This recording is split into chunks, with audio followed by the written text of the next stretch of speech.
Born in old St. Louis, by the age of 4, Dad knew he was the best little crack shot the West had ever seen. By the time he reached pubescence, he could outshoot all the adolescents west of Durango and north of Abilene. Pharkas, Freddy Pharkas, famous gunslinging deputy Freddy Pharkas, Freddy Pharkas, frontier hero to be.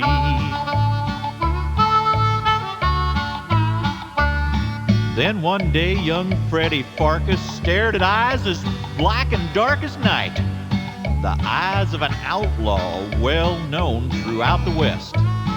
Oh, the tough kid's name was Kenny, and he outdrew Freddy Pharkas when he shot Freddy's ear off to prove who was the best. Now our hero Freddy Pharkas, with wounded pride and earless carcass, vowed to the heavens to give up gunnery.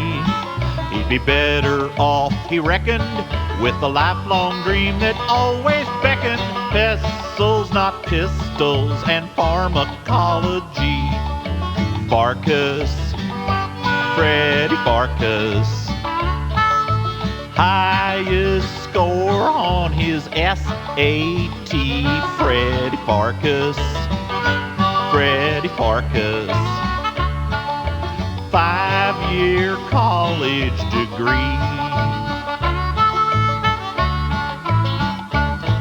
After Fred matriculated, got his PhD and graduated, moved out to Course Gold and bought a pharmacy. Now he's a real prescription writer, and they don't know he's an ex-gunfighter. Locked up his memories, repressed them totally. But his peaceful new survival soon was shot to hell upon arrival of Course Gold schoolmarm, the sweet Penelope. She has captured Fred's affection, but he's scared he'll get a huge rejection. Can't bear to tell her just what he used to be. Pharkas, Freddy Pharkas, frontier pharmacist bourgeoisie. Freddy Pharkas, Freddy Pharkas, peerless, earless, and free.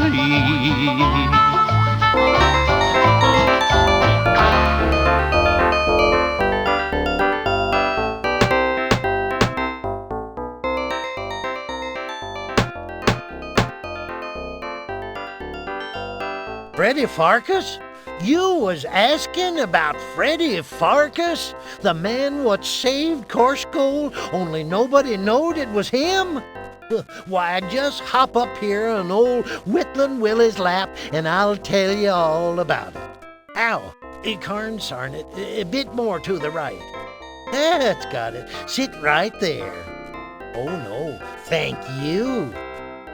Now, if I remembers this right, it's been quite a few years. My brain's getting a mite rusty. Oh, that's right. It all started when Freddy went to open up the pharmacy one day, way back in the spring of 1888, as I recall.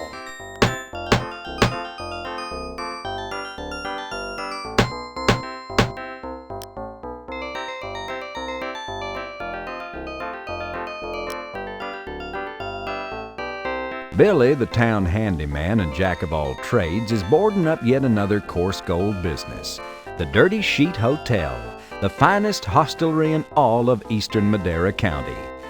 Okay, so maybe it was only the best after that other hotel was shut down, but in its day, the Dirty Sheet was really something. Say, Billy, when did the old Dirty Sheet fold? Oh, good morning, Mr. Pharkas. Why, just yesterday. It was a surprise to me, too. Nobody told me nothing about it until they gave me these boards.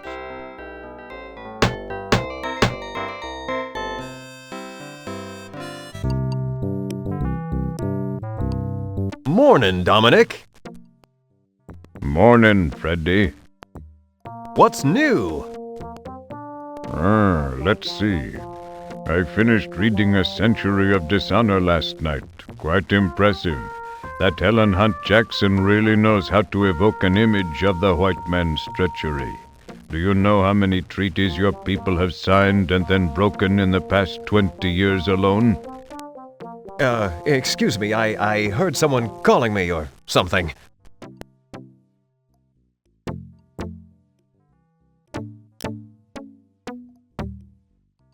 Score!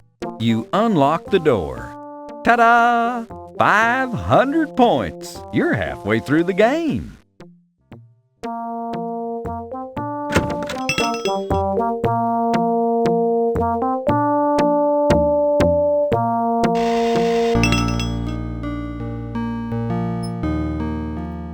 Frederick! Why, Miss Prim, you sure are looking purty today. Now, Frederick, you may call me Penelope if you please. After all, I think we're to that point in our relationship.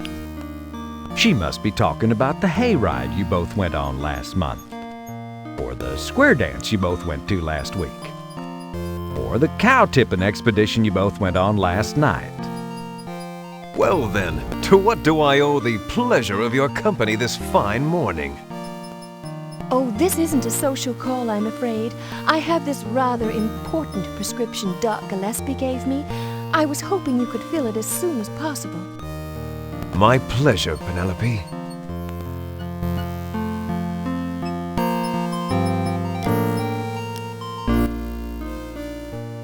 Why, the poor dear. She must be suffering from the vapors, those injurious exhalations produced within the body, creating feelings of hypochondria and depression. Her prescription is in Doc's usual scrawl and smells of whiskey, so you know it's authentic.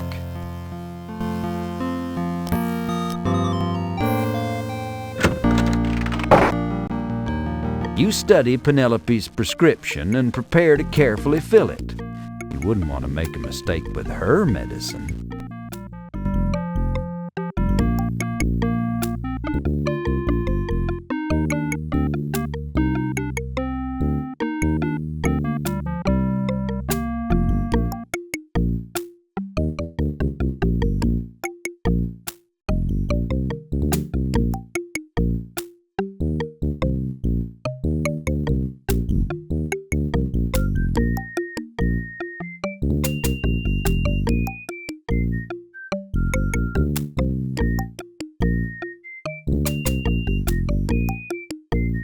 You carefully label the container, Miss Penelope Prim, for internal use only.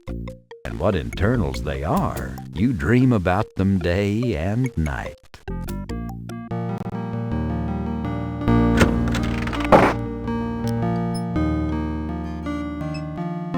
Score!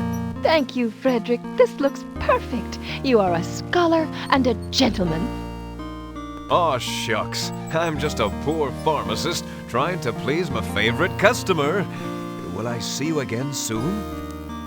I think that can be arranged, Frederick. See you soon.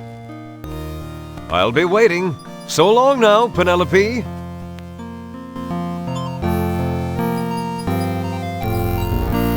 Unfortunately, you were so taken with Penelope's angelic presence that you forgot to charge her the 19 cents she owed you.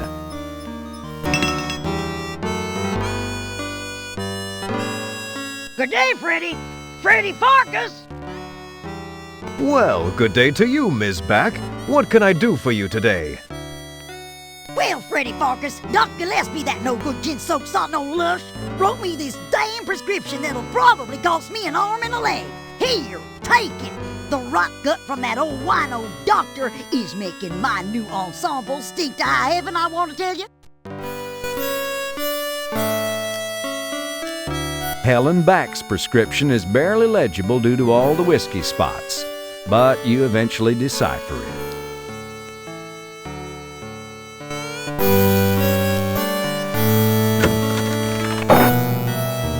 You study Helen Back's prescription and prepare to carefully fill it.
You toss it into the waste receptacle.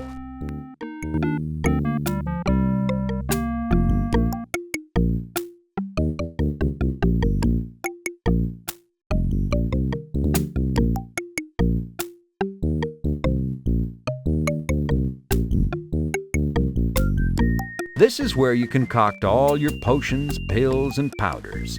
It's here that you truly earn the right to call yourself Freddy Pharkas, Frontier Pharmacist.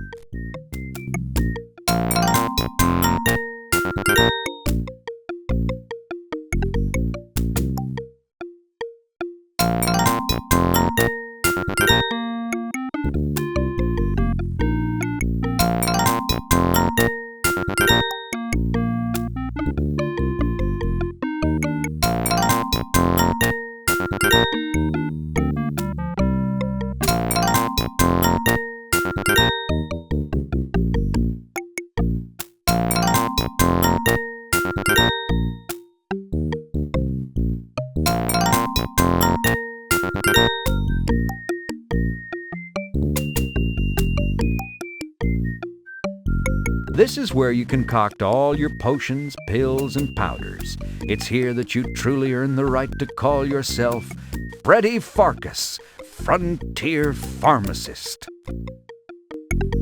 You carefully label the container, Mrs. Helen Back. Take 3 times daily just before meals.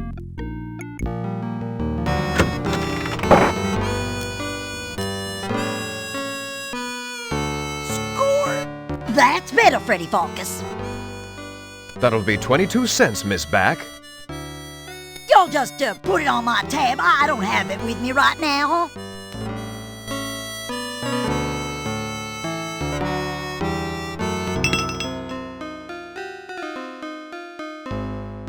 Freddy Cherie, just slide that handsome pharmacist butt on over here. I got something I need from you.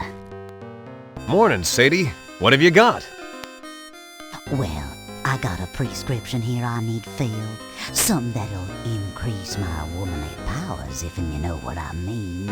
Be a dear and fill it for me right away, won't you? I simply can't wait to try it out. Your wish is my command, madam. You take the prescription from the madam.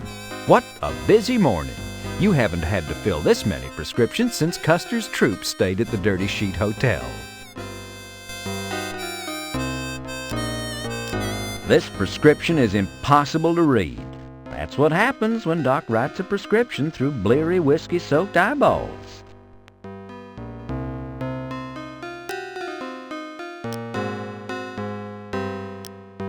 How's business, Sadie? Oh, it has its ins and outs. Oh my, I do make a good funny now and then, don't I? Yes, Sadie, you sure do.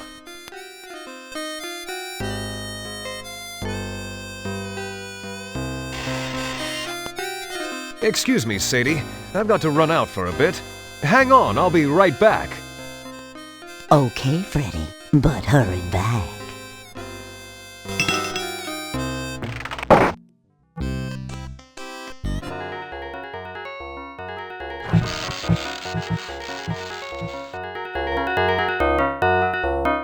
Doc! Hey, Doc!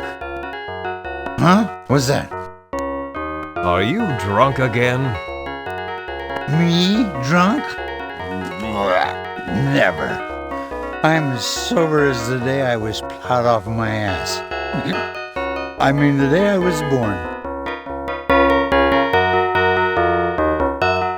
You pick up the whiskey glass. Score! Score!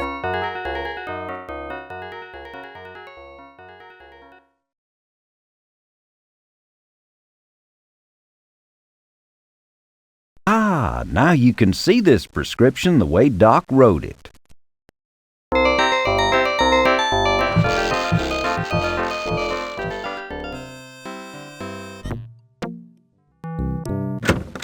I'm back, Sadie. Sorry for the delay.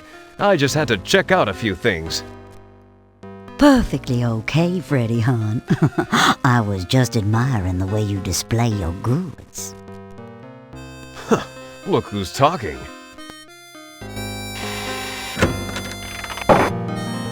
You were so clever to use Doc's whiskey glass to read Madame Overy's prescription.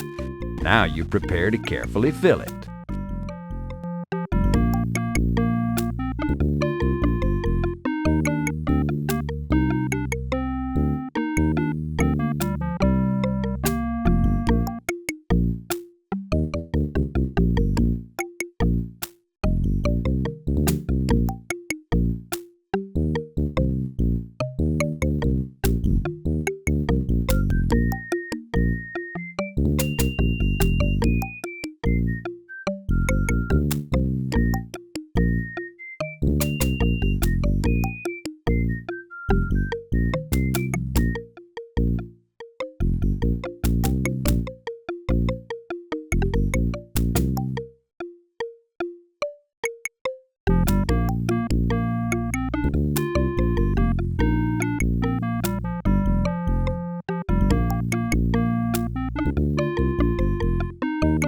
This is where you concoct all your potions, pills, and powders. It's here that you truly earn the right to call yourself Freddy Pharkas.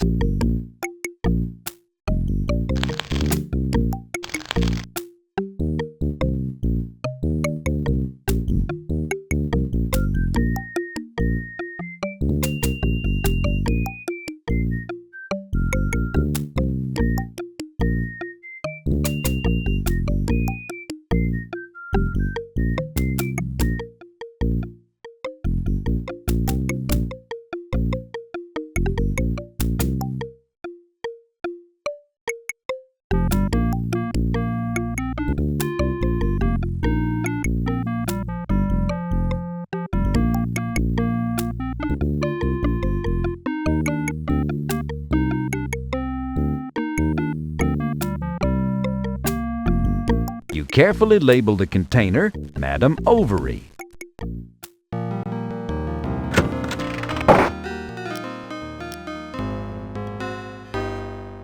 Score! Why, merci, Freddy dear. That's gonna be 22 cents, Sadie, but for you, I'll make it 19. What do you say we just sorta take it out in trade? I'm a mite short this week. Well... Why, thank you, Freddy. Ooh, you sweet potato pie. I'll catch you tonight, maybe, huh? Or at 4.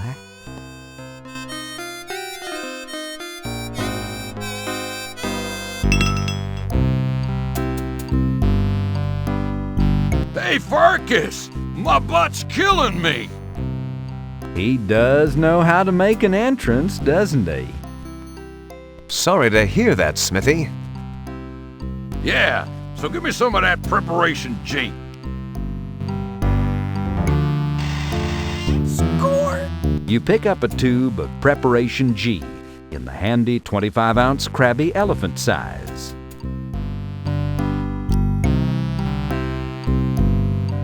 Score!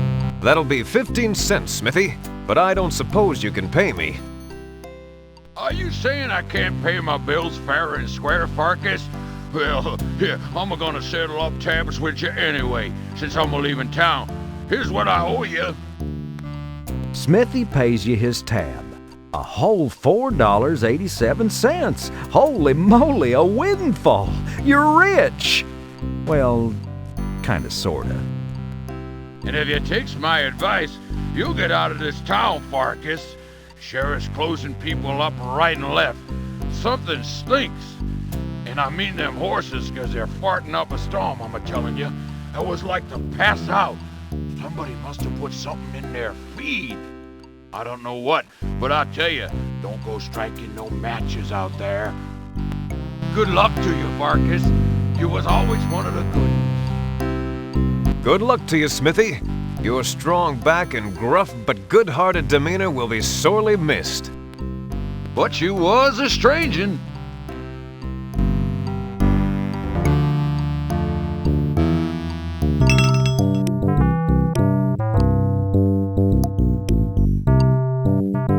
Fire inspection. I'm here to check out your fire safety per the new town regulations. Oh, look here. It's a good thing I came, Pharkas. I'm gonna have to shut this place up tighter than a pissant scrotum. But, Sheriff, how could you? What's the charge? I haven't done anything wrong. Fire hazard, my boy. Fire hazard. Why, this building's a terrible fire hazard. Looks to me like this whole damn building's made out of wood. But, Sheriff, every building in this town is constructed of wood. I don't know nothing about that, son. Tough luck, Pharkas. From now on, just keep the front door locked. But what am I supposed to do, Sheriff? This is my livelihood. If I was you, I'd talk to the bank. Good day.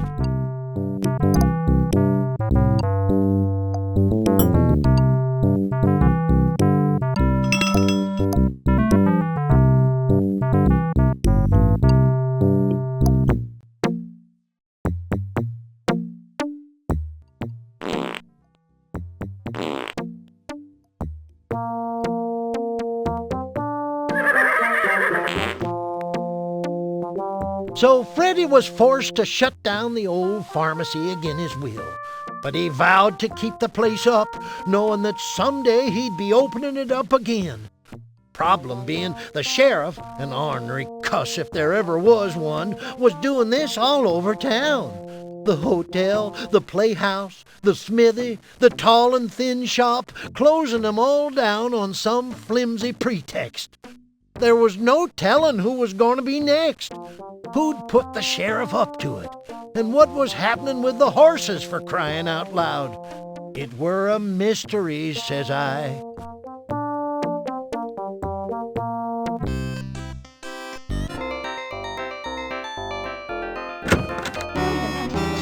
Hey, Mom, would you mind if I took this empty can?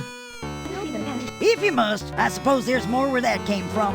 In fact, I insist you take it. Get it out of here. I'm sick of the sight of it. Score!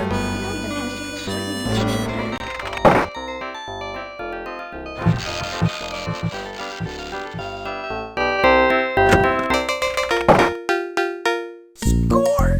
You pull the ice pick out of the barrel and gingerly place it in your pocket. Just don't bend over suddenly or you'll circumcise yourself. Of course, that won't be any skin off your nose. Score! You surreptitiously swipe the elixir, looking around to see if anybody's watching. Fortunately, nobody is.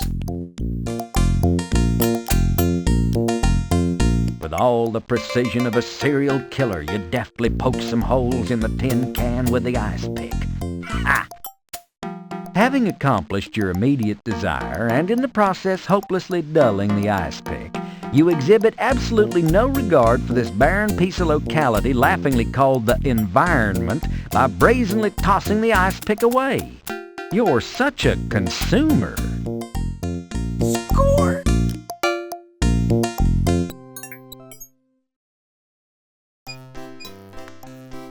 Score!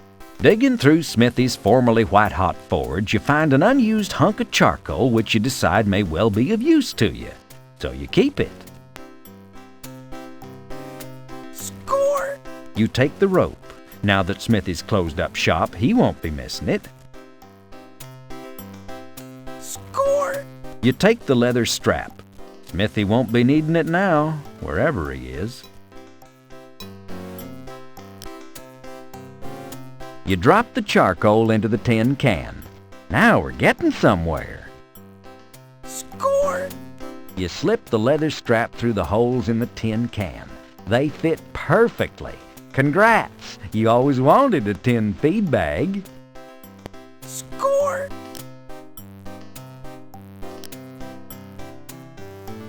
Score! You take a few deep breaths from the gas mask, clearing your head and enabling you to go on a while longer.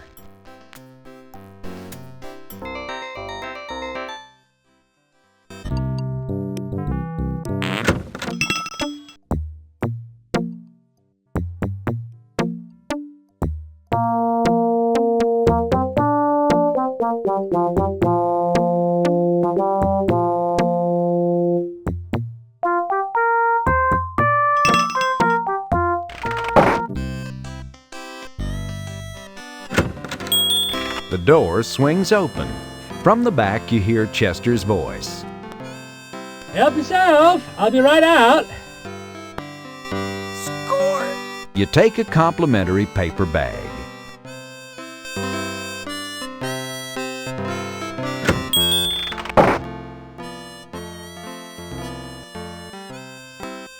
You take a few deep breaths from the gas mask, clearing your head and enabling you to go on a while longer.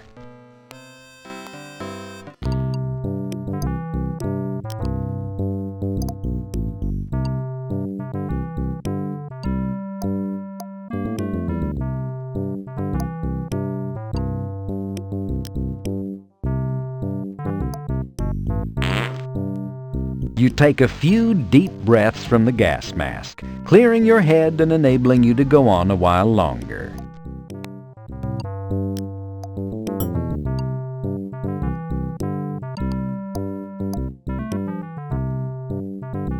Score!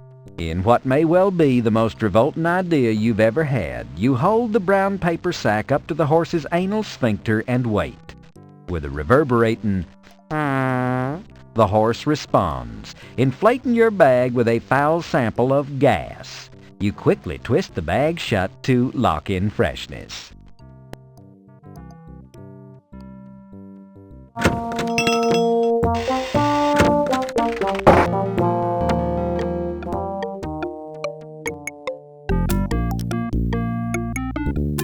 Score! You fill the alcohol lamp with Dad Gum's alcoholic elixir.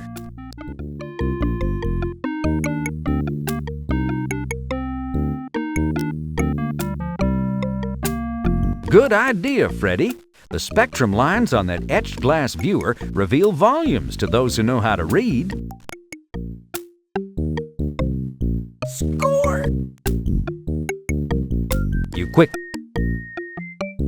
This is where...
You toss it into the waste receptacle.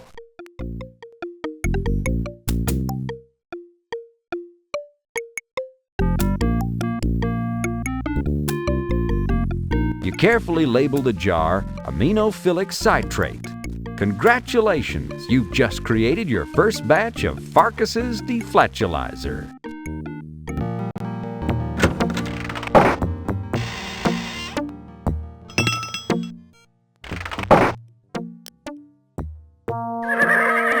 Score! You carefully pour the deflatulizer into the horse's water trough. The horses greedily lap up the delish and nutrish medicated trough water. Seeing as how his home-brewed patootie sealant done the trick on these horses, Freddy ran round and dumped the stuff into all the horse troughs in town. It weren't long before the folks of Coarse Gold was all breathing a sigh of relief. Freddy tossed away his homemade gas mask, kind of ashamed, too, since he could have made a purty penny off the patent rights. Life returned to normal, for a short spell, any hooch, until one lazy day when one of the local inbreds came a-running up with the latest calamity.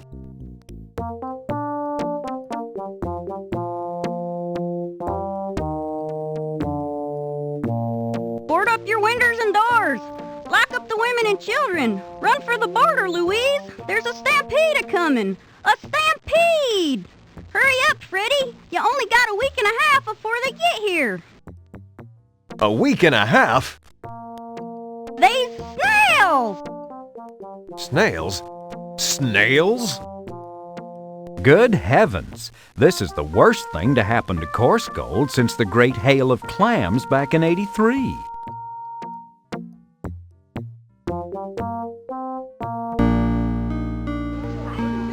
The ladder, held in place by a couple of old loose screws, easily comes away from the slide. You somehow cram it into your pocket along with the rest of the junk you're carrying. Way to go, Freddy. Wrecked the little kids' playground equipment. If only they knew how good and true your heart is. Score!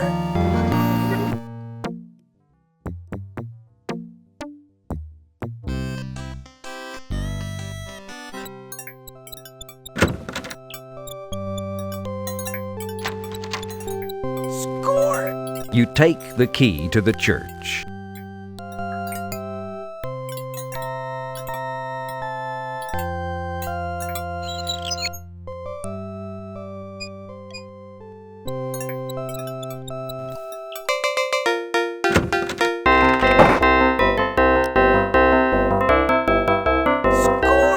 Hey, Sam, give me a case of the beer you just got in from St. Louis.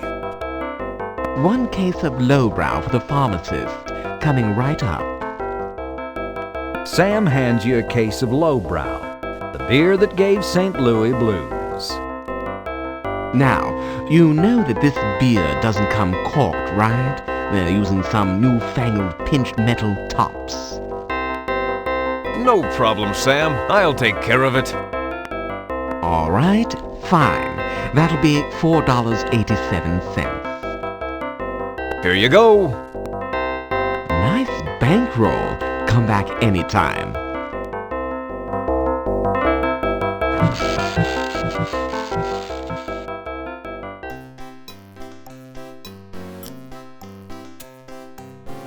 With muscles bulging from years of grappling with child-proof caps, you deftly wield the church key and wrench the tops from all the beer bottles. Score!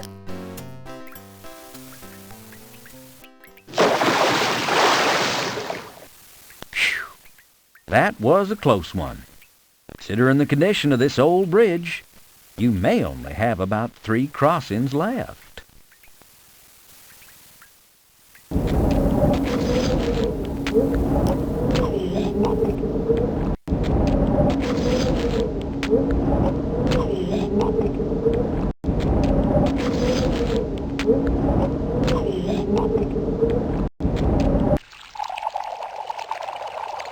Hey, boys, it's Miller time! And with that, you cleverly pour bottle after bottle of Sam Andreas's St. Louis brew into the dusty road in an attempt to divert the stampede. Will it work? Will the snails fall for your ruse? Will they accept a domestic? Slurping their little hearts out, if snails may be said to slurp, or to have hearts for that matter, the little guys follow your lead straight over to the cliff beside Blackwater Creek.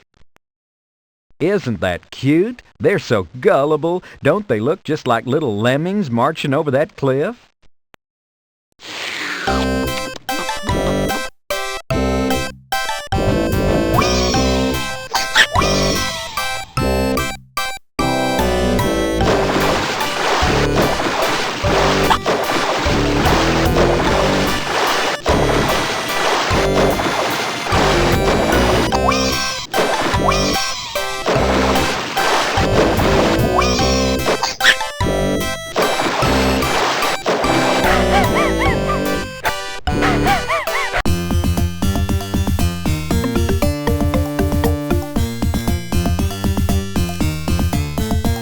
Hello, stranger.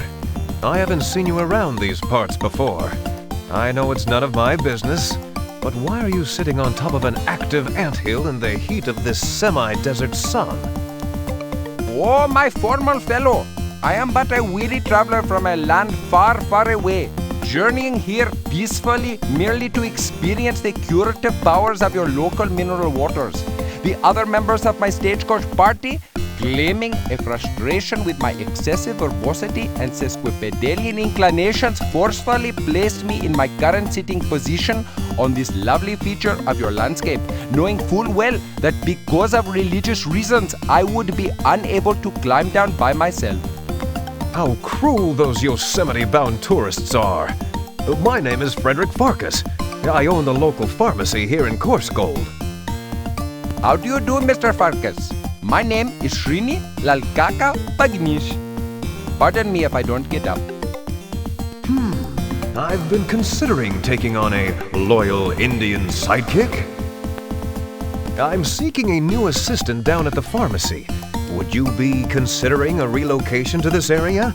You know, Coarsegold offers extremely reasonable housing costs and an abundance of sunny weather, and is close to schools and churches. Well, no, not really. But yes, perhaps I would be willing, but as you can readily see, I'm quite busy at this current moment.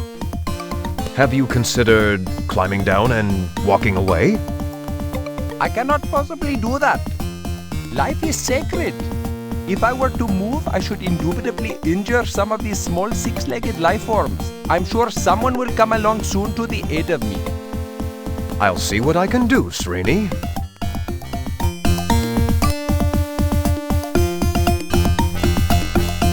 That just doesn't work like that. I've got it, Srini. I know how I can help you. Here you go, partner. Hoof your way across this. Score! Oh, my balance sense is stretching now.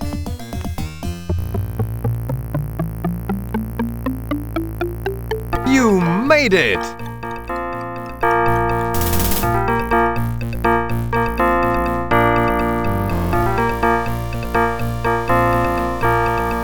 Oh, thank you, Mr. P. You saved me.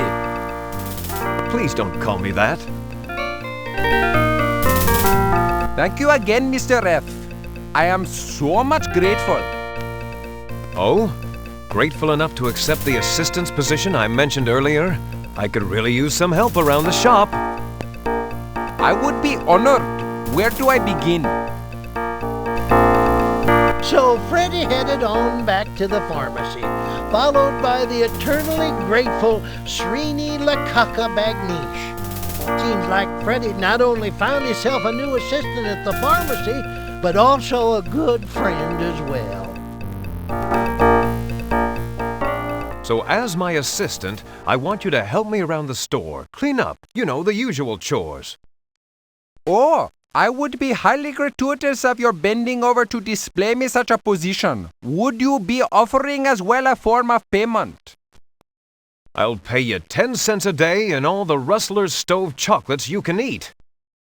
That is an agreement. Excellent. What was your name again? Srini Lakaka Bagnish. But you may call me Srini, and I will be calling you Freddy. Okay? Okay, now let's get cracking, Srini. I'd like you to go out there and create some nice displays for the skin lotions. We may be closed temporarily, but we'll be opening sooner or later, and we've got to be ready. What it is, Freddy. I will be getting on that now.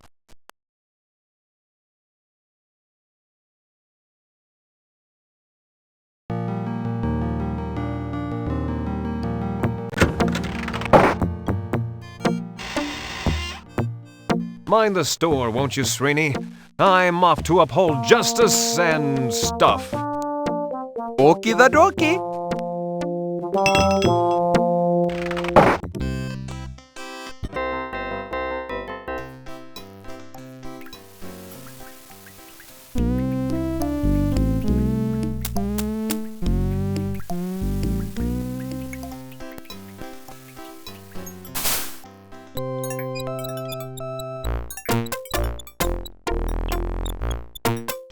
Say, do any of you guys know how to Madison? Nobody's laughing. Holy cow, you've never seen such a long line at the outhouse. Something's rotten in the state of Corsgold's bowels. It may be a while. It looks like everyone's exercising those lower abdominals.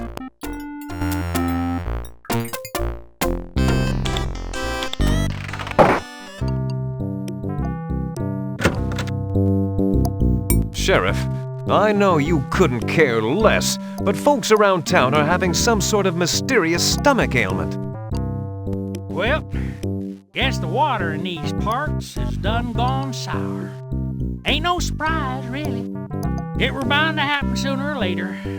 I figure those that don't die from the dysentery will just have to pull up stakes and find somewhere where the water's sweet. I don't think that's it at all. I think somebody poisoned the water.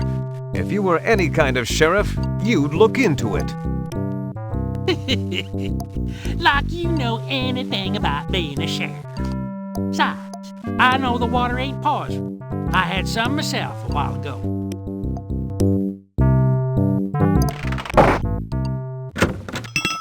You return.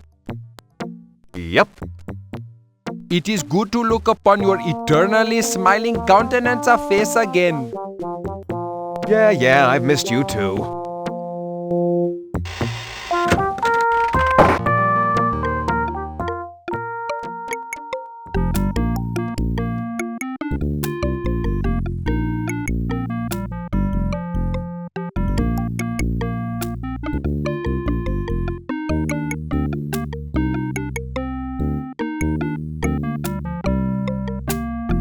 Drop the This is where...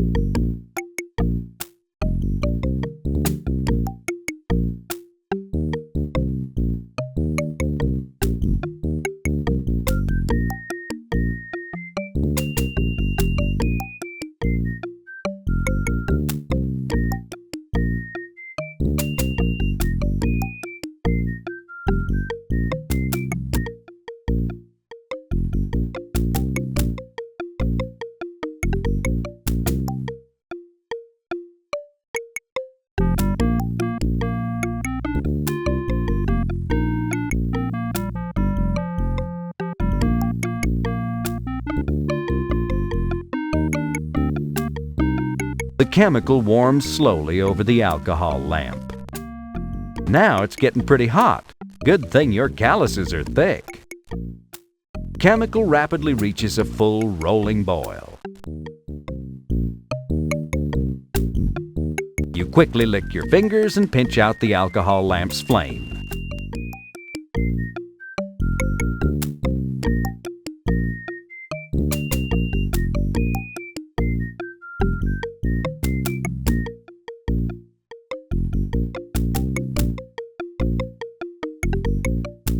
You carefully label the bottle bisalicylate antitoxidine. Congratulations! Be careful, this stuff is mighty concentrated.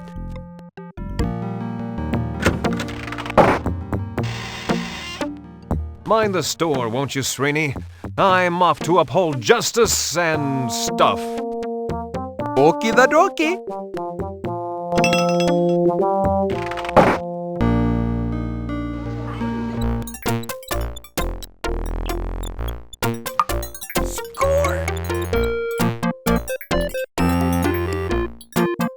You grab the ladder. With a few quick movements, you make an authentic Western lasso out of the rope. It's like falling off a log. Once you learn how, you never forget. Score! Score! Remembering your father's advice about never using the topmost rungs of a ladder, you stop just short of the ladder top.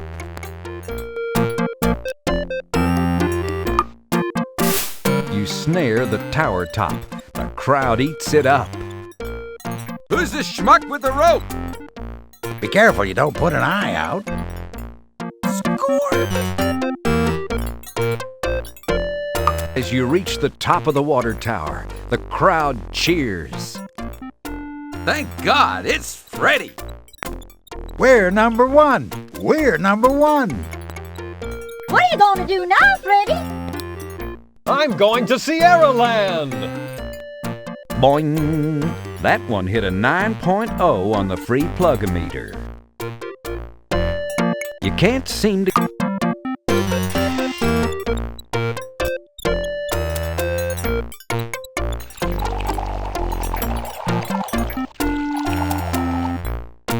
Score! You carefully pour the purification solution into the town's water supply. Excellent job. It weren't more than a few hours before the folks of Coarse Gold was feeling a whole heck of a lot better. Their bowels were all settled down and happy. Freddy knew he could relax now. Everything was calm and peaceful. But round about midnight, that very same night, trouble struck again. Freddy was in his own bed, sound asleep, when... Fire! Fire, Freddy Pharkas! Please come urgently! What's wrong, Srini? A tragedy is becoming. The assay office is aflame. She is burning with a much more severe. The pharmacy may be next alighted. Get dressed as soon as possible. I am dressed. I don't own pajamas. Take mine. No, wait. There is no time to perform such an effort. Just hurry and scheme in such a way so as to extinguish the most threatening fire.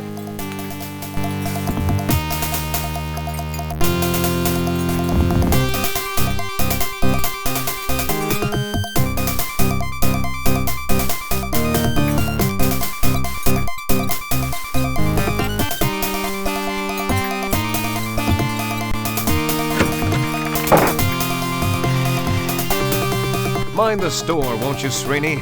I'm off to uphold justice and stuff. Okie the dokie.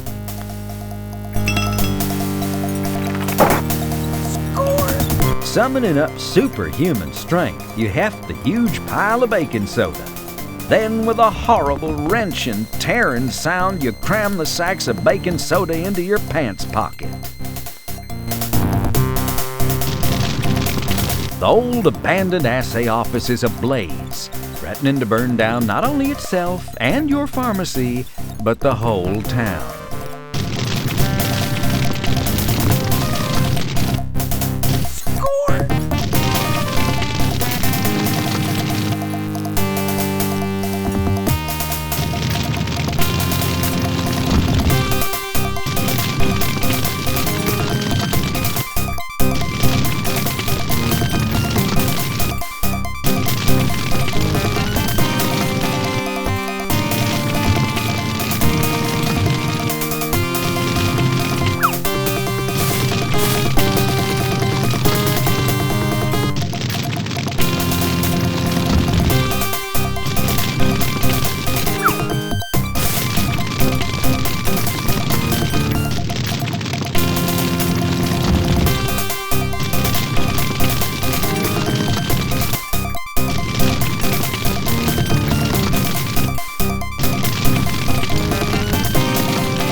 pluck! What prowess! What a ridiculous solution. Still, you thought of it. You single-handedly quenched the flames of the assay office by using the seesaw as a catapult for the baking soda. Too bad nobody was here to see it. They'll never believe you in the morning.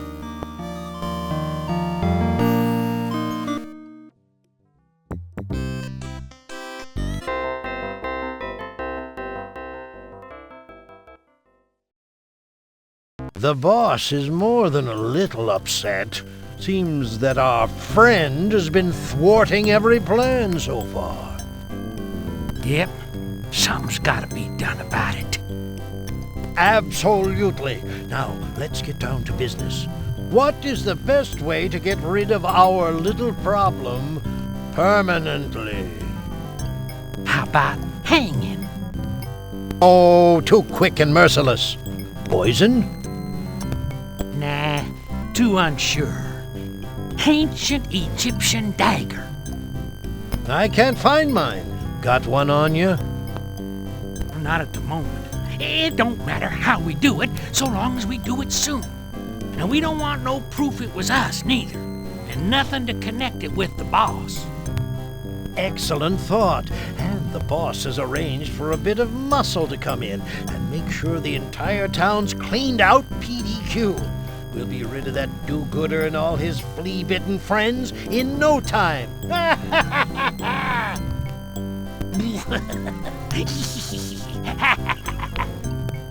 Laughing cruelly, they sit back to reflect on their villainy.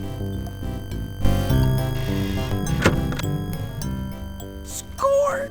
You snatch the French postcards.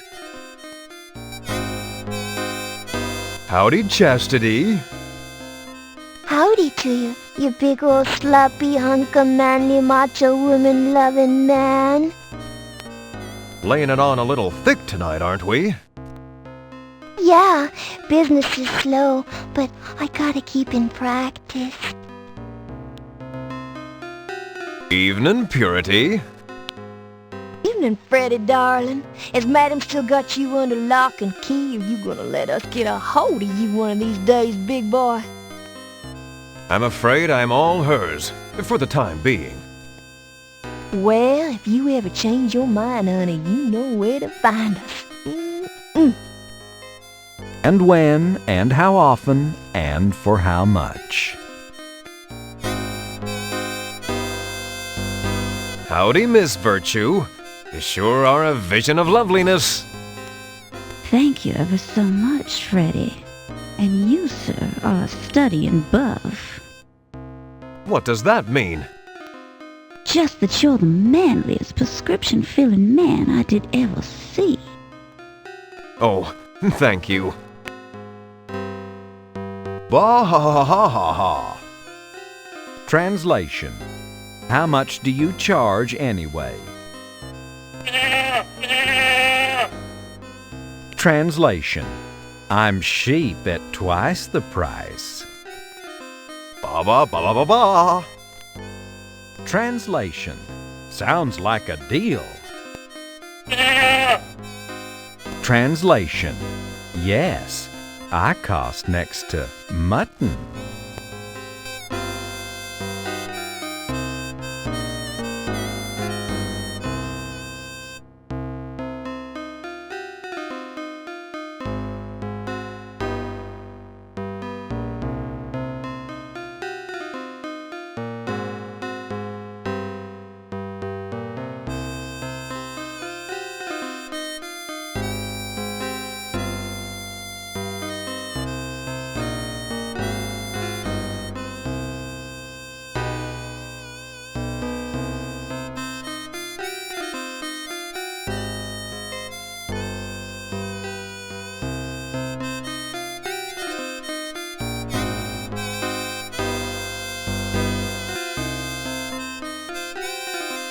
Hey, mon amour, it's about time you showed up, ready to take my pharmacy bill out in trade.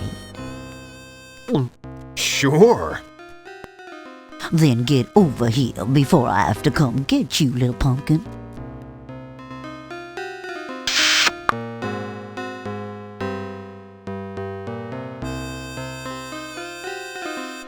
Freddy, I think you should leave. Why, Sadie? Just because I'm using you for cheap, tawdry pleasure when my heart belongs to Penelope Prim, the gorgeous, young, obviously more virtuous new town schoolmarm? What? Who? Oh, nothing. Never mind. What were you saying?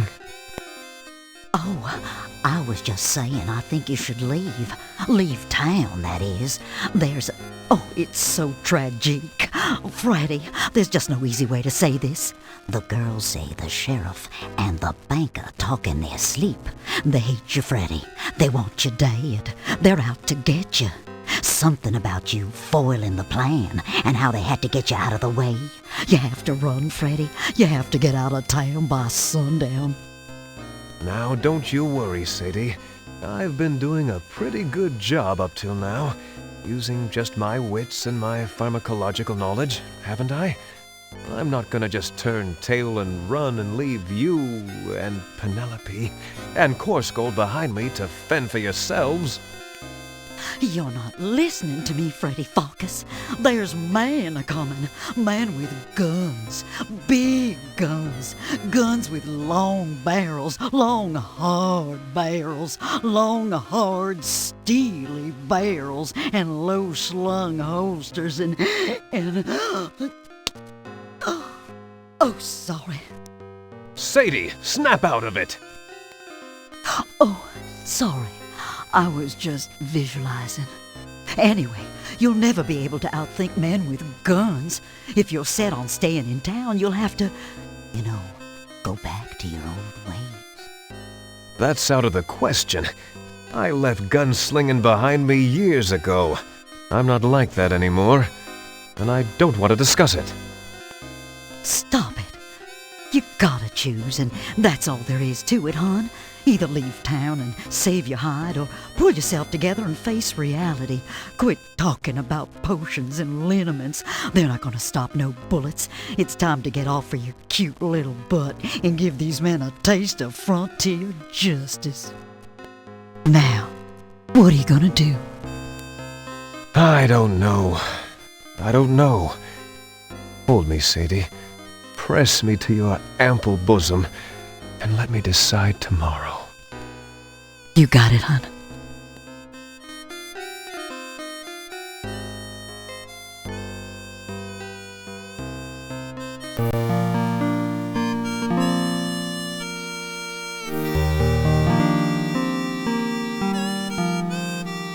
Now, let's see, where was I? Oh, that's right.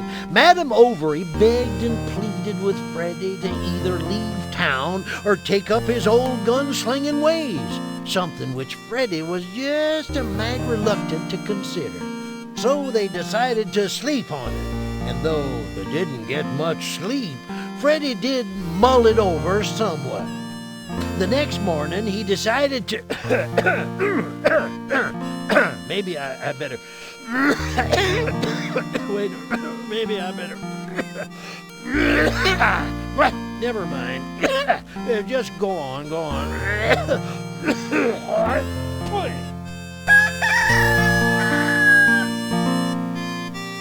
Penelope, Coarsegold, Madame Overy.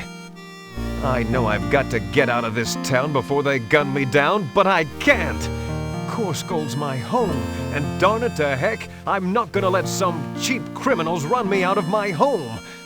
Oh, Sadie's right. I've got to be the man I once was.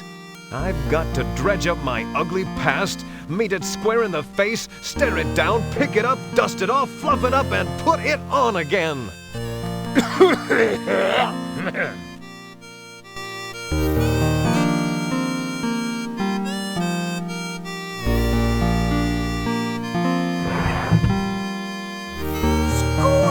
You pick up the claim check, your hand trembling with the memory of the last time you wore the boots that you traded for it. That monster, Kenny the Kid, looking down at you and laughing as your ear bled in the hot sun. You put those boots away, never to wear them again. And when you moved to Coarsegold, you sent them to be cleaned and polished. That was years ago. They'd probably been lost or thrown away by now.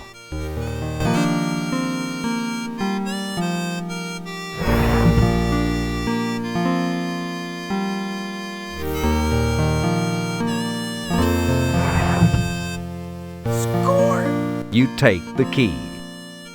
Hot dog! Now we're getting somewhere.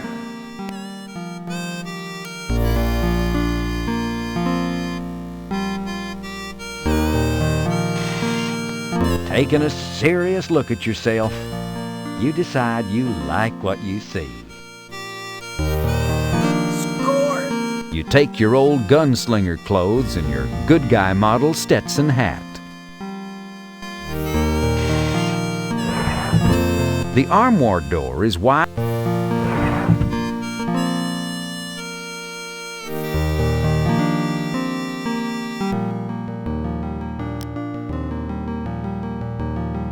You unlock the desktop. Been out in the sun too long? You can't lock the desk until you close it. The drawer's locked. You unlock the desk drawer.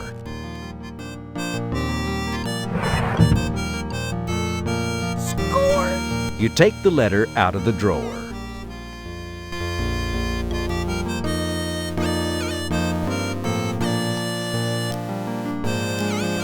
You received this letter a few years back from your recently dearly departed friend, Phil Graves.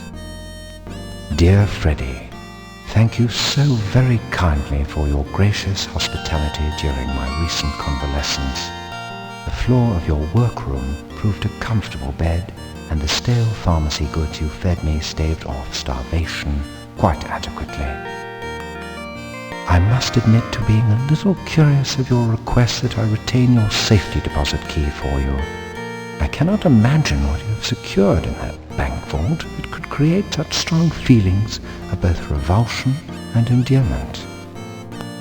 However, I have done as you asked and taken your key with me. I vow to you I will never return this key to you, nor even allow it within your sight. I further swear to keep it with me wherever I go. On this you have my word of honor, for I am ever your friend, Philip D. Graves.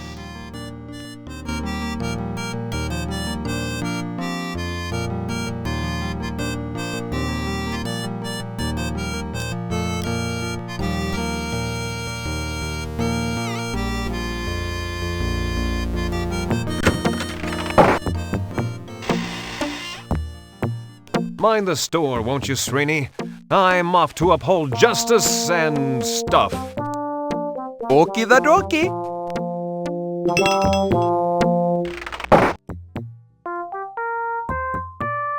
Score! You bravely, stupidly grab the steaming, fly-laden horse plop. Fortunately, it seems to be holding together well as you place it in your pocket.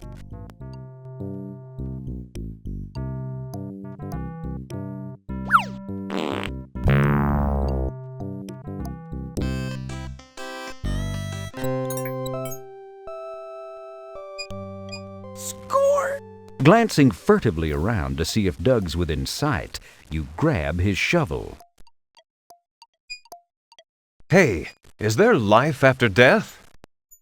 There's no answer. Should I take that as a no?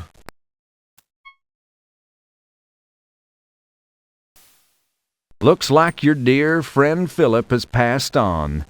Gee, it seems like only a day or two ago you filled a prescription for him. Uh-oh.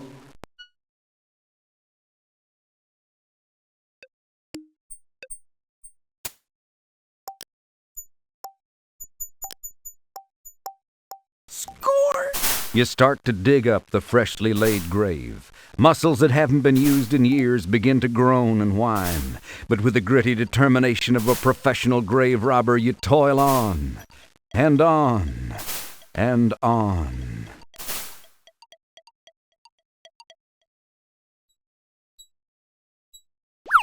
You carefully search through the many pockets of Graves' $3 suit until you discover the safe deposit box key you entrusted to Phil oh so many years ago. Score!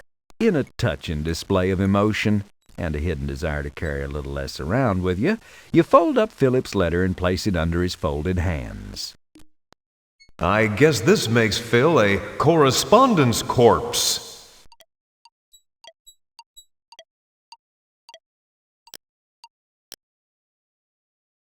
You begin the arduous task of replacing the heaping mound of dirt one shovelful at a time, over and over and over.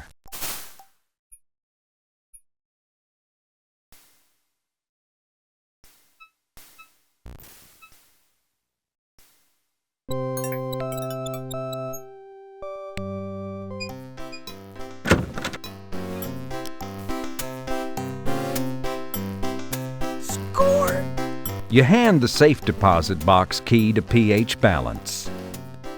It'll be ready Tuesday. Oh, I mean, allow me to fetch your safe deposit box for you immediately.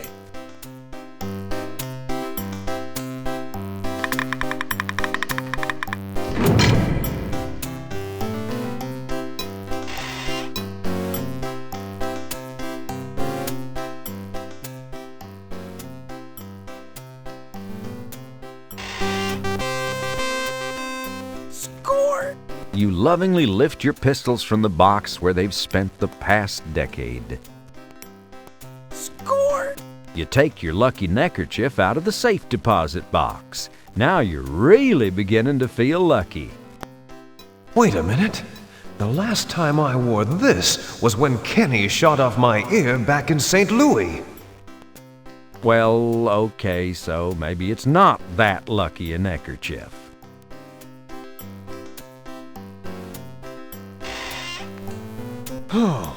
I'm all done now.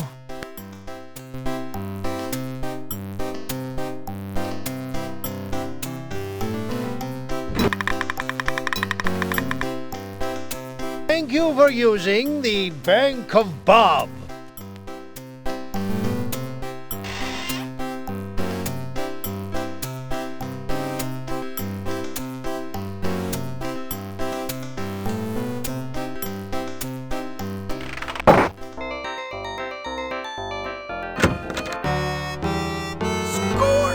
Mom offers free coffee to her regular customers. You're as regular as anyone. 11 a.m. every morning you head straight for the outhouse, so as usual, you pour yourself a steaming hot cup of joe.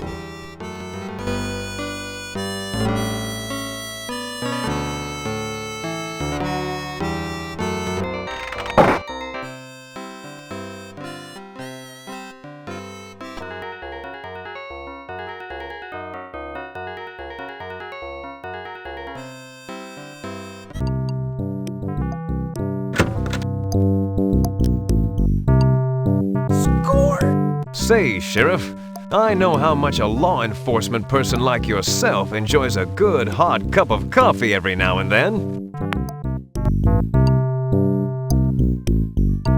Thanks, partner. But you know what? Something sweet would sure taste good right now. Why, I bet that's true. I'll be glad to try and find you something to munch on. But in the meantime, I've been thinking about moving to another city, but I've got no bullets. I was wondering if you have any bullets that would fit an old .45. Why, sure, son. Here, have a box of these Remington. No charge. They're on the county.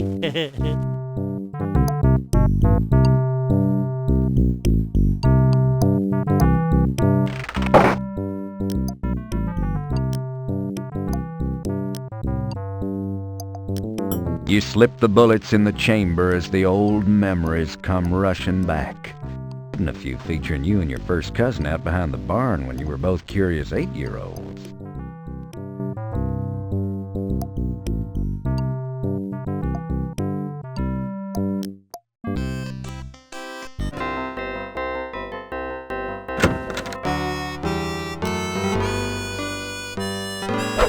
Hopsing, how'd you put up those no-pest strips yet?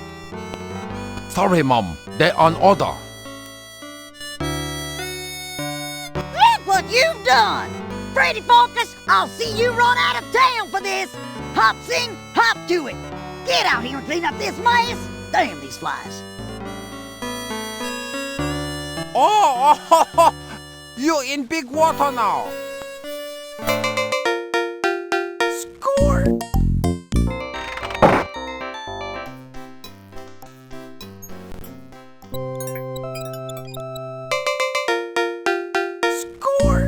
good move.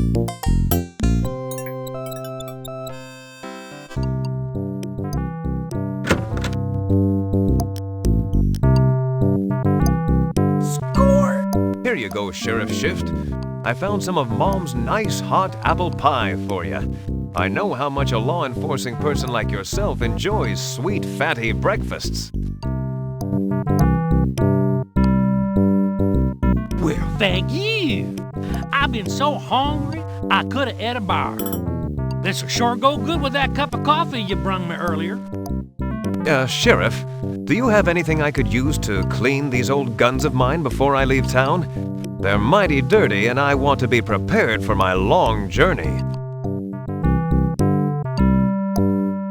Okay, son, but this gun cleaning kit'll be the last thing I give you. Now, get your guns clean, get your horse packed, and get your ass out of my town.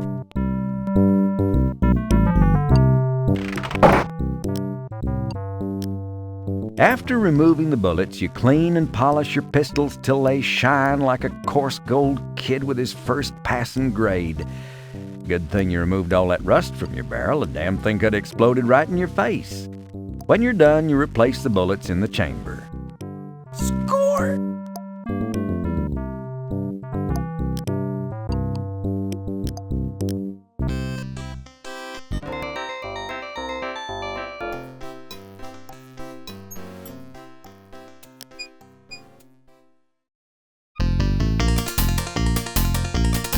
Okie dokie, Freddy Pharkas. First we shall see if you can successfully strike the bottles from afar with the bullets of your pistol.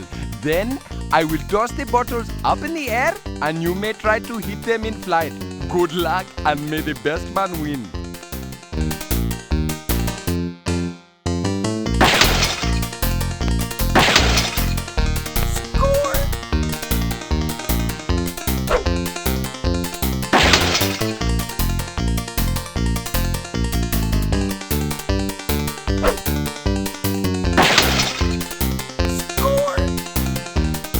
Very good, Freddy Pharkas. Let us try some quick drawing. Just make sure you hit the target and not me.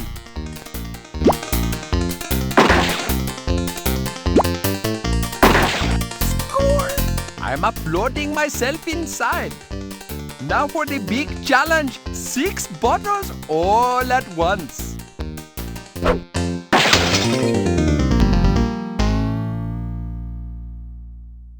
Say, Freddy Pharkas, you are not so bad after all at this shooting gig. Why, thanks, Srini. My life and the lives of every man, woman, and ruminant in this town depend on my being quick with a gun. Did you not mention earlier that your life is in danger most forthcoming? Something like that. Might I then suggest that you might be excellent to placing a disguise upon your person, thereby making it to appearances that Freddy Pharkas has no longer around in this locality. Good thinking, Srini. I'll need a disguise of some sort, something that will strike terror into the hearts of the bad guys. I know, a bat. I'll disguise myself as a bat, and you can be Srini, the boy wonder. You have any leotards? Pardon me for asserting, but this bat thing is really hokey. Ah, you're right. Too juvenile. Let's see. How about...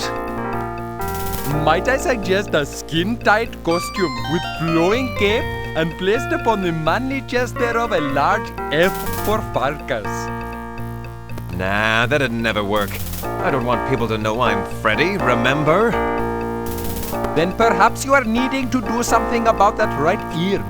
Or, rather, the lack of that right ear. Dang it, you're right. Everyone knows me as the one-eared pharmacist. I need to make a new one somehow. Maybe forge one out of metal or something. I'll give it some thought and meet you back at the pharmacy once I've completed my disguise.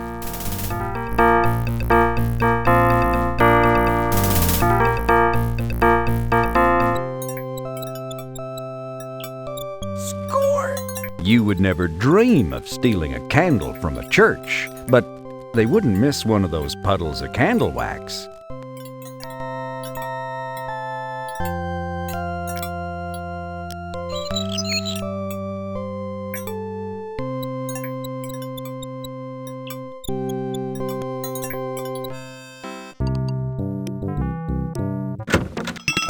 You return. Yep. It is good to look upon your eternally smiling countenance of face again. Yeah, I've missed you too. You carefully remove the medallion from the wall. Srini will never miss this. Freddy Pharkas, what in an entirely unsatisfactory afterlife are you doing with my finely earned silver medallion? It's going to a good cause, Srini. It's going to help make Corsgold a safer, saner place to live.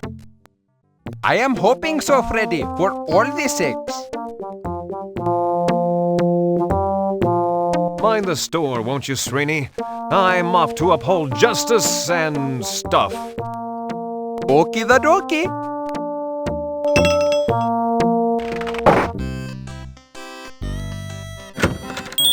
The door swings open. From the back, you hear Chester's voice.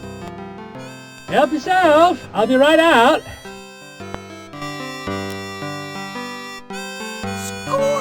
Willie, I'm in need of a way to disguise my ear. Do you think you could do something creative with this? Something in the shape of an ear, perhaps? Offhand, I'd say do it your dang self. My nap time's coming up shortly. I've had a hard day of whittling. But you could maybe do some lost wax casting with this sucker, and that'd do the trick. Lost what? Lost wax casting, son. What'd you do, sleep your way through metal shop? I guess I must have. What's lost wax casting? That's casting with an apostrophe, sonny, not an ing. Anyhow, you can make all sorts of things by making a wax positive, using clay to make a mold, then melting down the metal and pouring it into a mold. To make a mold, you carve whatever you want to cast out of wax, see? That's what we call a positive. Now, once you got the wax positive, you take some clay, see, and you patch the clay all around the positive. You just leave a little hole at the top so you can get the wax out. So now you got your wax inside the clay. Well, you just heat that sucker up till the wax goes all oozy and you pour the wax out. That's the lost wax part, see? Now you got your empty clay mold, what we call a negative. You smelts down your metal and pours the metal into the negative. Once it hardens up, you can just scrape off the clay and there you are. Did you get all that? I think so. I'm not sure. Well, that's what your restore button's for, kiddo. Now scrambooch.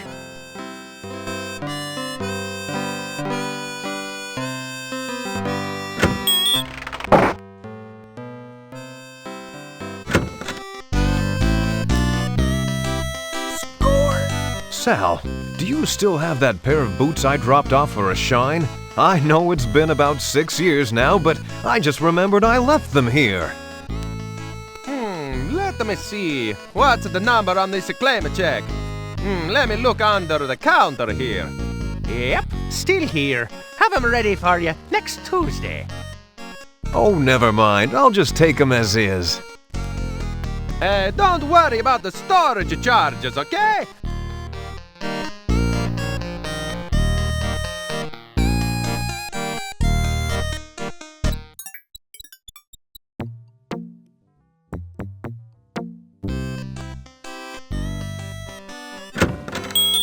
The door swings open. From the back, you hear Chester's voice. Help yourself. I'll be right out.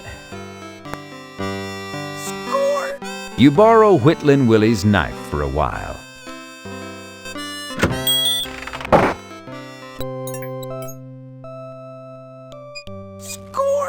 You grab a handful of clay from the pile beside the grave.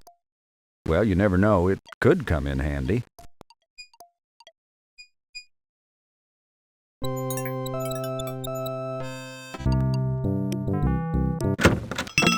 You return. Yep.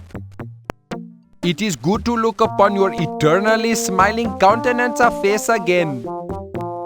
Yeah, I've missed you too.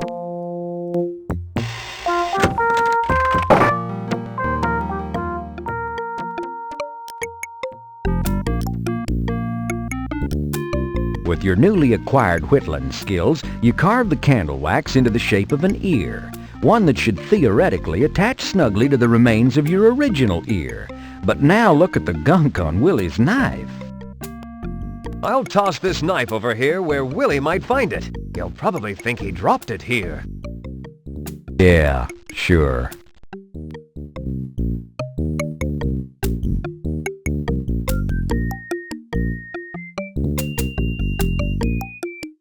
You carefully pack the clay in and around the wax ear, leaving a small opening so that you can pour out the molten wax later.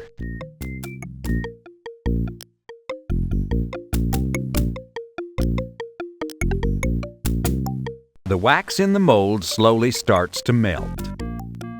The melted wax runs out of the mold and spatters on the work table, resulting in an empty ear-shaped mold and a table with a severe case of waxy buildup.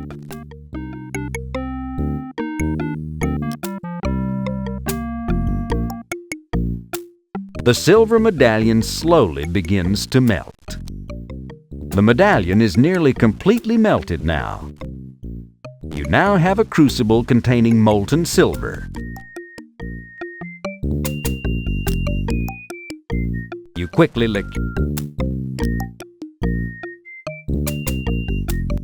pour the molten silver into the empty mold.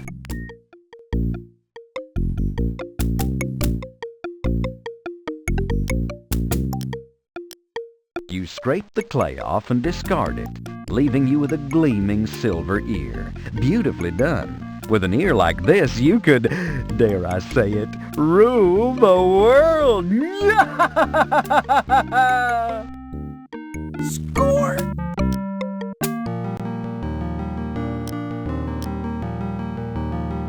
Score! With your boots, your clothes, your guns cleaned and loaded, your silver ear, and your lucky neckerchief, you're ready to get dressed and assume your identity as the gun-slinging stranger. You return to your penthouse suite high atop the glittering Pharkas pharmacy in beautiful downtown Corsgold. There, Srini greets you and solemnly assists you in the final preening. It's a somber and yet somehow exciting event. There you are, Freddy Pharkas. You are mostly indeed a picture of stately, mysterious strangeness. Nobody will be positive to recognize you now, at any time or place. Thanks for your help, Srini. Corsgold owes you a debt of gratitude it can never repay. If anyone asks, Freddy Pharkas has left town.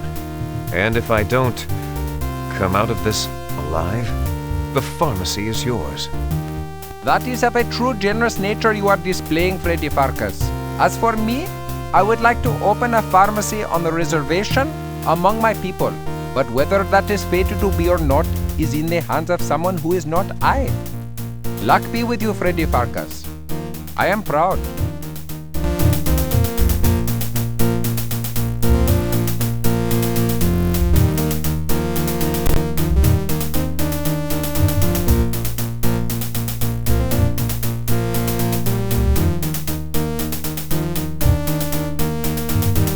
The stage was set for Freddy's showdown. Wait, did I say slow down? I meant showdown. No. I did say showdown, didn't I? I thought I did. For sure. Anywho, now that Freddy was wearing his silver ear thing and his old gunslinging duds, nobody except Srini recognized him. Not even Sadie Overy or Penelope knew who he was. They thought Freddy had skipped town, and they thought this new guy was just a handsome, silver-eared stranger who happened to be especially up on his pharmacology.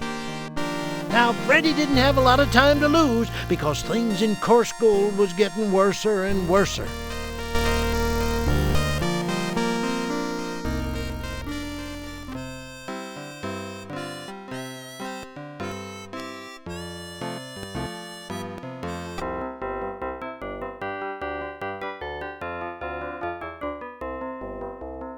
Hoping Chester won't recognize you with your new disguise, you approach him with a friendly smile. Say, partner, that's a woeful little sign you're carrying there. We'll polish ears for stagecoach fare. What's the problem? Why so down on your luck? Well, I'll tell you. Even though I don't usually talk to silver-disguised strangers, there's a man inside who's the best damn poker cheat I've ever seen. I never even knew he was stealing my store till it was all over. You see, I bet everything I owned, including my store, on a queen high straight flush. And that bastard had a king high. Don't feel bad, fella. I would have probably done the same. By the way, did you get this gambler's name? Name? Sure did. Wheaton Hall's his name. Everybody calls him Aces, and I can see why. Thanks for your time, and I hope things work out for you. I think I might just pay Mr. Aces a little call. Good luck to you, stranger, especially if you're going to get in that game. Thanks. I'm wearing my lucky neckerchief, so I'm not too worried. Yeah, but are those blood stains there?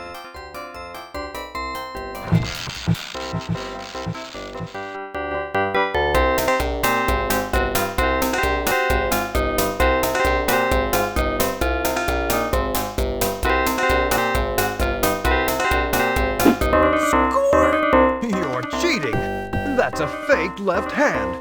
Your real hand is hidden under the table. You've been feeding good cards into your hand and taking away the bad ones. Why, yes, silver-eared stranger, you're correct. Almost. As you see, I have no cards under the table. I only have this. Now turn around, silver-ear. I think I'd rather shoot you in the back, so I don't have to see that ugly face of yours.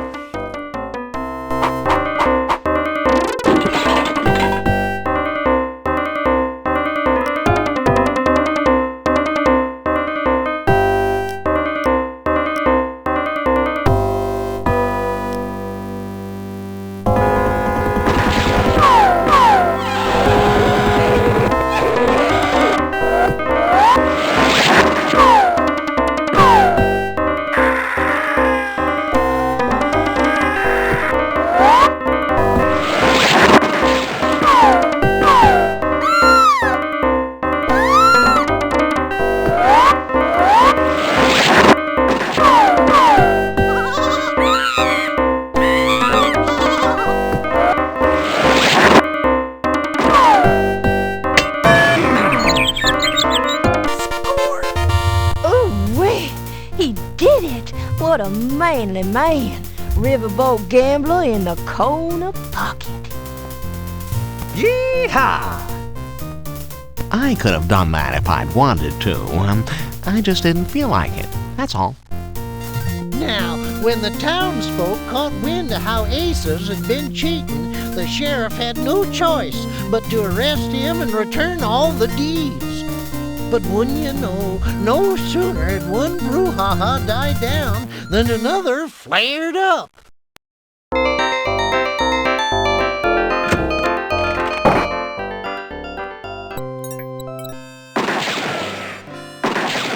You encounter dozens of those silly old rowdy cowhands from that cattle drive outside of town who are carelessly firing their guns everywhere and frightening. Suddenly, you feel a sharp pain in the chest. Well, you got...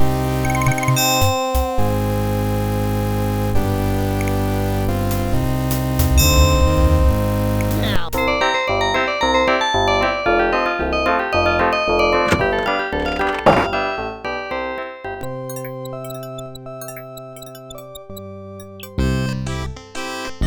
But it hasn't been on. Score! You hand Salvatore your French postcards.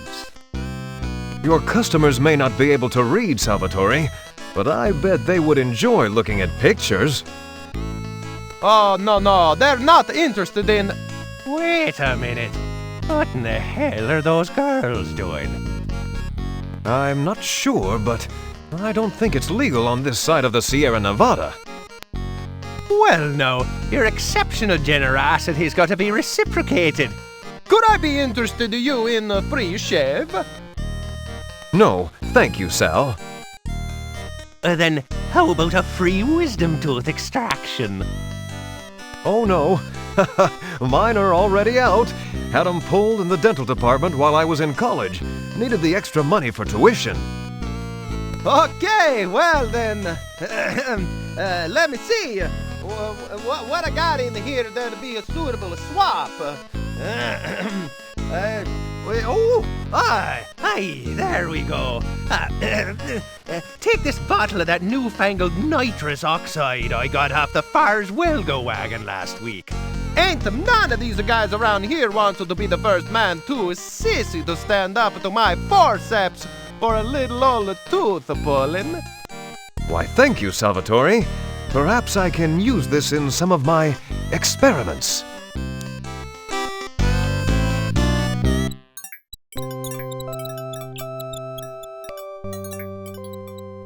You encounter dozens of rowdy cowhands from that cattle drive outside of town who are carelessly firing their guns everywhere and frightening, not to mention killing, the locals.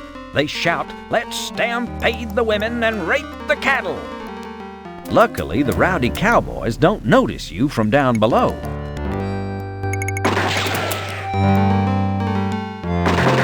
That just doesn't work.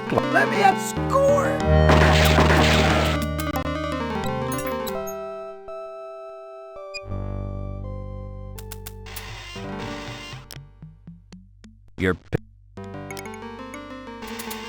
You take careful aim with your pistol and slowly squeeze off a shot.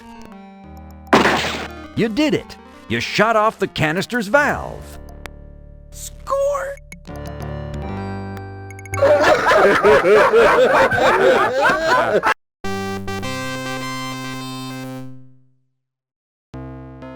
Yipperoonie! Freddy done made them cowhands laugh themselves to death with a well-placed bullet. Of course, he didn't get much time to celebrate. The sheriff and the banker and their unknown employer had figured that the mysterious silver-eared stranger might be just a little too much for them amateur rowdies to handle. So they'd called in some big guns from down south, just as backup, don't you know.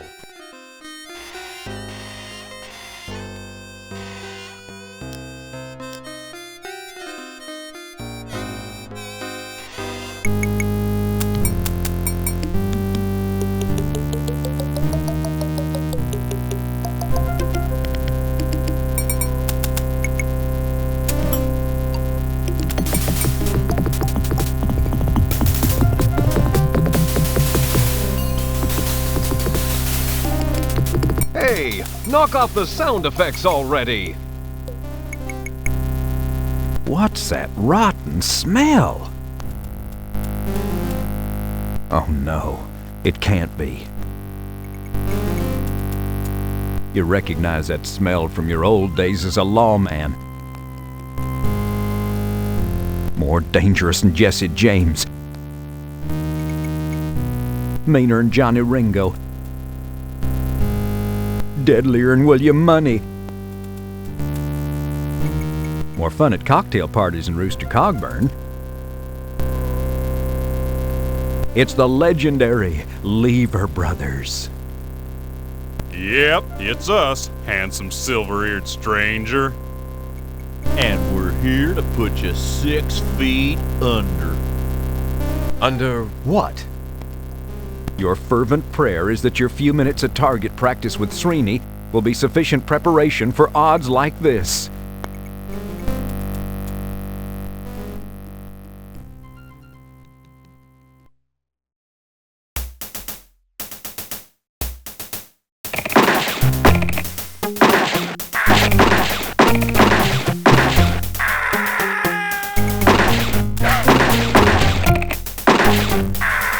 With his refurbished shooting skills, Freddy was able to blast the Lever Brothers to smithereens.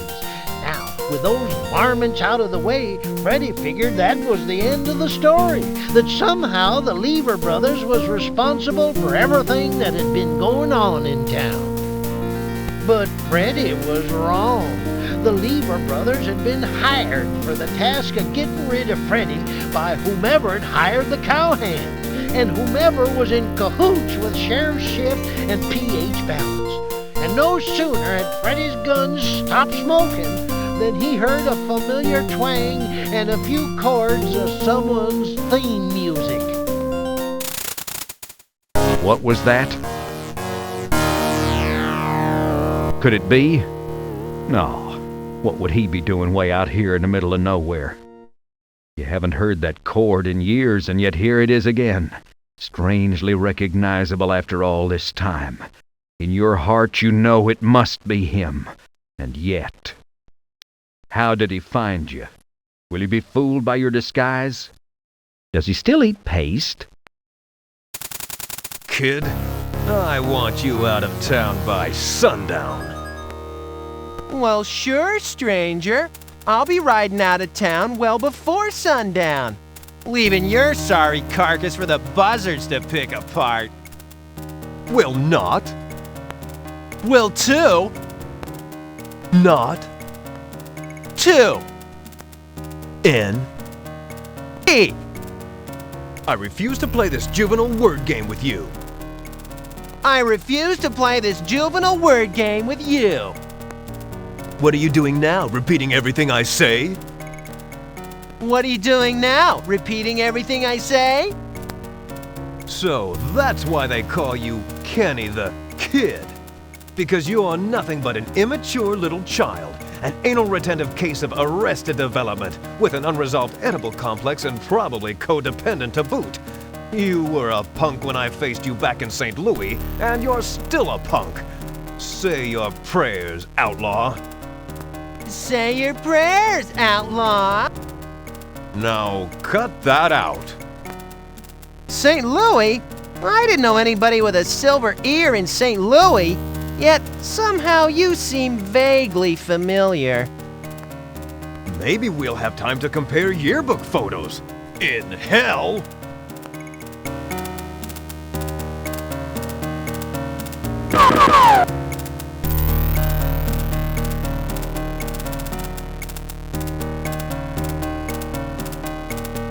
Well, you may have knocked the gun out of my hand, hero, but you couldn't stop me from hitting you anyway.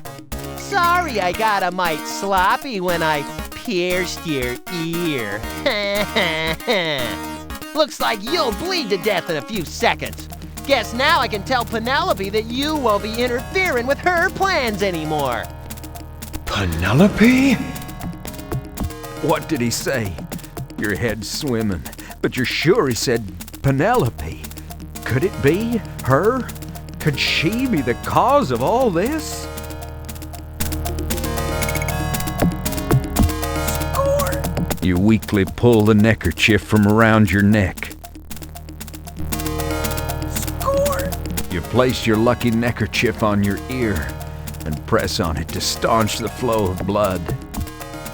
With your last remaining ounce of strength, you pull yourself up and stumble off towards the schoolhouse to see Penelope. Penelope. Penelope the sweet. Penelope my beloved. Penelope the traitor. Freddy dragged his bleeding self over to the schoolhouse. The anger and hurt was just ripping at his gut like a swarm of botflies on roadkill. Only worse, 'cause Freddy, unlike roadkill, was still alive. The schoolhouse door was unlocked for once, and Freddy walked right on in.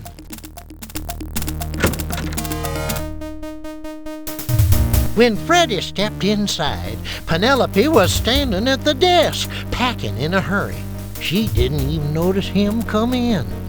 Gazing at her like that, Freddy saw her for the conniving snake in the grass she really was. All the bitter hurt and betrayal and rage was too much for Freddy to hold down.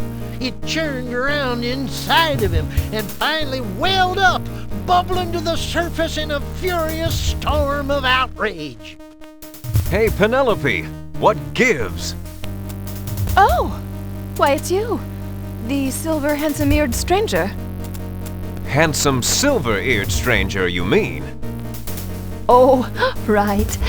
I thought Kenny had taken care of you. Are you kidding? He did just the opposite. He hurt me. Just look at my ear. Why, you poor man. You poor, brave cowboy. You're wounded. Here, allow me to tear a strip off my undergarment.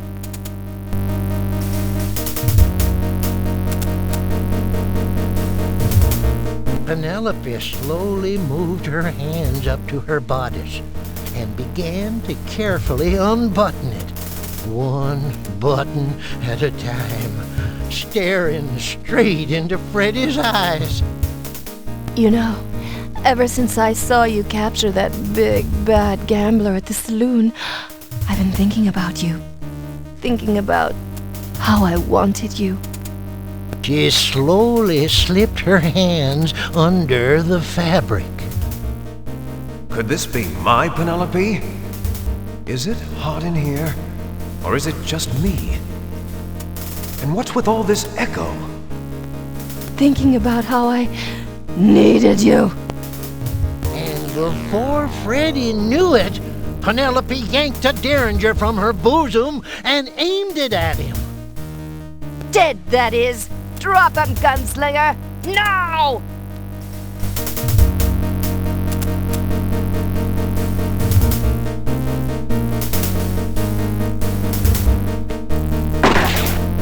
Well, you...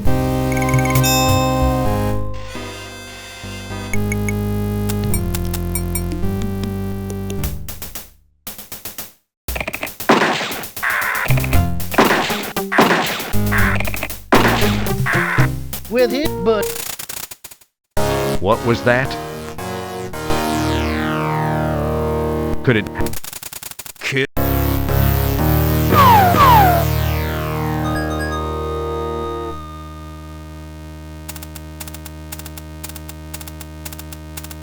Well, you may have... It... Score! You placed your... with your lap... Freddy dragged his bleeding...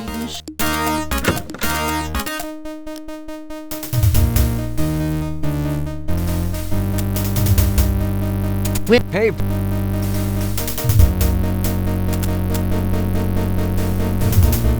Penelope... She... Could this... Taken it?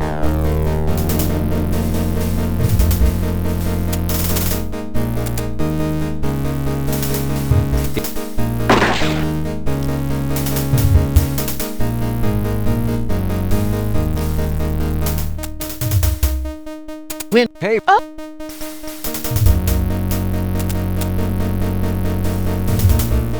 Penelope... She's... Could this... Dead! Take...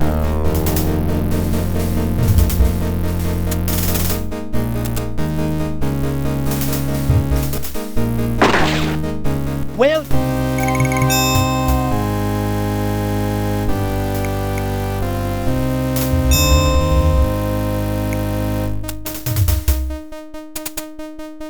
When...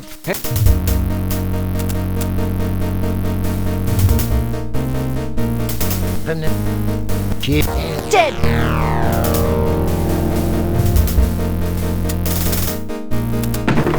You resignedly unbuckle your holsters, letting your gun slip to the floor.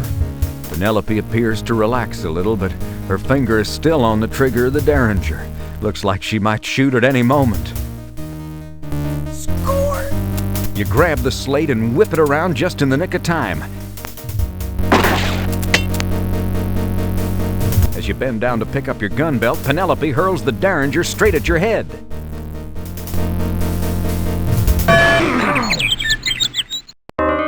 Before I kill you, Mr. Gunslinging Stranger Hero type, let's just find out who you really are behind that silver ear. Freddy! You? Yes, it's me! No. Yes, it is I. boy, you can take the wicked, villainous, hoodwinking, double-crossing, lying slut out of the schoolteacher, but you can't take the schoolteacher out of the wicked, villainous, hoodwinking, double-crossing, lying slut. Why, Penelope? Why? Why on earth have you done all this? Oh, I may as well tell you, you little runt. You know too much for me to let you live. Well, all right, here goes. I had just finished my education back in western Pennsylvania at the local Meadville Normal School when I saw a small ad on a school bulletin board seeking teachers for a, quote, lovely little village way out west nestled high in the Sierra Nevada mountains. I wrote a letter of inquiry and was offered the position by the Course Gold Board of Education. They even sent me stagecoach fare. Soon after my arrival, which you saw in the prologue, I believe. Am I boring you? Oh, good. I noticed the oily swamp behind the schoolhouse. Being a good Pennsylvania oil country girl, I grasped immediately that Course Gold was literally oozing money. But I could never afford to buy mineral rights on the meager pittance they pay a single, unwed female teacher, so I made a little arrangement with Mr. Balance. He foreclosed whichever mortgages he could and convinced Sheriff Shift to shut down everyone else. Balance would get the land and buildings for a song and give me the mineral rights I wanted, as long as I gave him what he wanted. But Penelope, you seem to be such a sweet, innocent young woman. How could you be such a sleazebag? Well, it had to be me, Freddy, don't you see? It's always the person you least suspect. Well, I didn't suspect Srini. Couldn't it have been him? Well, it's a little late for that now. Wait! I really didn't suspect me. Well, if it's you, then I'm doing the town a favor by disposing of you, aren't I?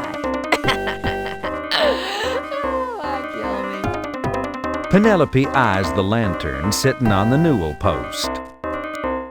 Oops! How clumsy of me! Oh well, Course Gold won't be needing a schoolhouse anyway. Wait, there were a lot of other people I didn't suspect.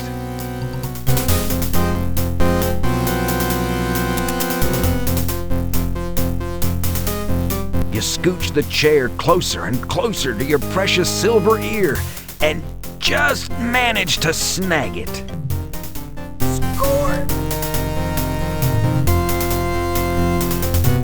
Smart thinking. You frantically give the silver ear a few quick rubs on the stone floor. In a trice, the silver ear gets a sharp edge, ragged and rough, but sharp enough to be dangerous. Score! You manage... Score!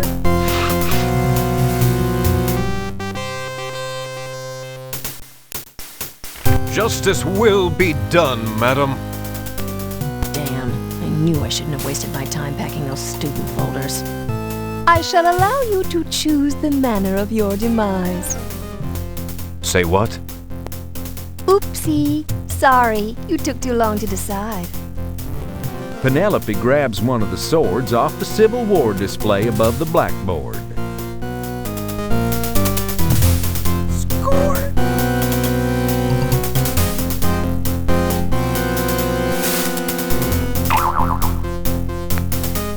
Oh, dear. I wonder, did I forget to mention downstairs that Meadville Normal had the nation's first female fencing team? On guard.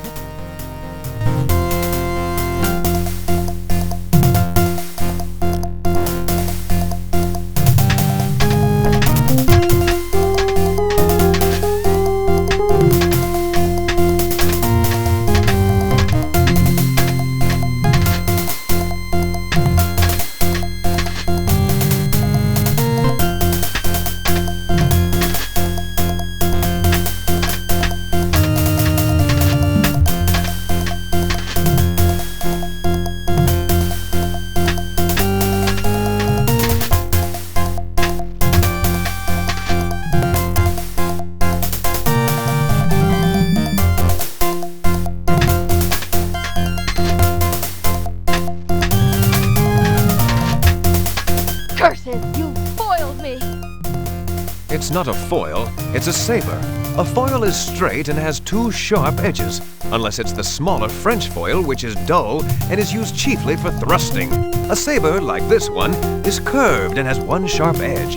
As a teacher and a member of the fencing team, you of all people should have known that. Oh no. Foiled, defeated, and corrected. Now I really feel bad. And thank God for my high school intramural sports program. Otherwise, I'd be Fettuccine Alfredo by now.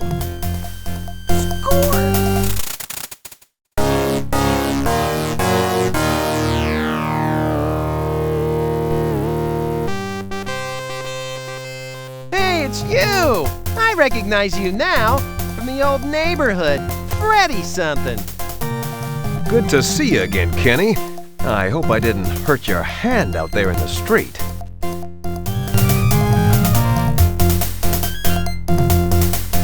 Whoa, that was you out there? I didn't recognize you.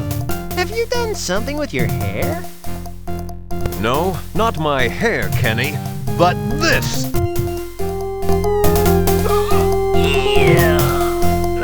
Hurling your sharpened ear like a Chinese throwing star, you whip it at Kenny, catching him right in the throat.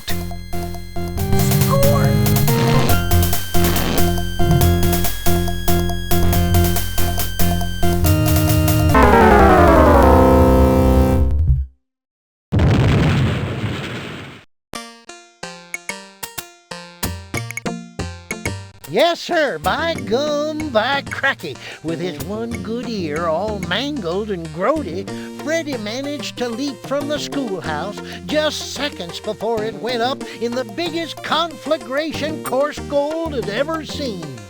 The truth came out about Penelope and how she'd been plotting to buy up all the oil rights. There was no earthly way she could have survived the blast. Still, it were curious how they never recovered her body. Sheriff Shift and P.H. Balance were run out of town on a rail. The townsfolk leased the oil rights to some big developers. Soon everybody was rolling in dough, sprucing up the town and revitalizing Coarse Gold. Me, I eventually found my whittling knife, all gunked up. I don't remember dropping it. I must have had a spell of stupidity or something. And as for Freddy, well, he made himself another couple of silver prosthesii. One to replace the ear that Kenny just shot off, and one to replace the silver ear that ended up fatally lodged in Kenny's neck. What with all the fuss, Freddy was able to keep his gunslinging identity a secret. And it were a good thing, too, 'cause Freddy's adventures was far from over. But that little nipper is another story.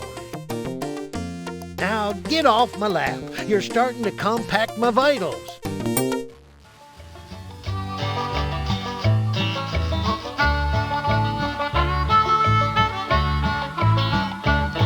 Now the whole town still remembers how the old schoolhouse was blown to embers, though Miss Prim's body was never ever found. Since the sheriff and the banker made the folks of Coarse Gold red with anger, they tarred and feathered and ran 'em out of town. And Serene, he became an ordinary Rexall TP shaman down on the Pecos, where engine hearts still burn.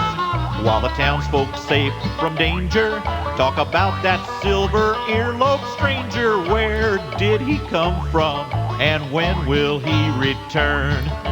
Pharkas, Freddy Pharkas.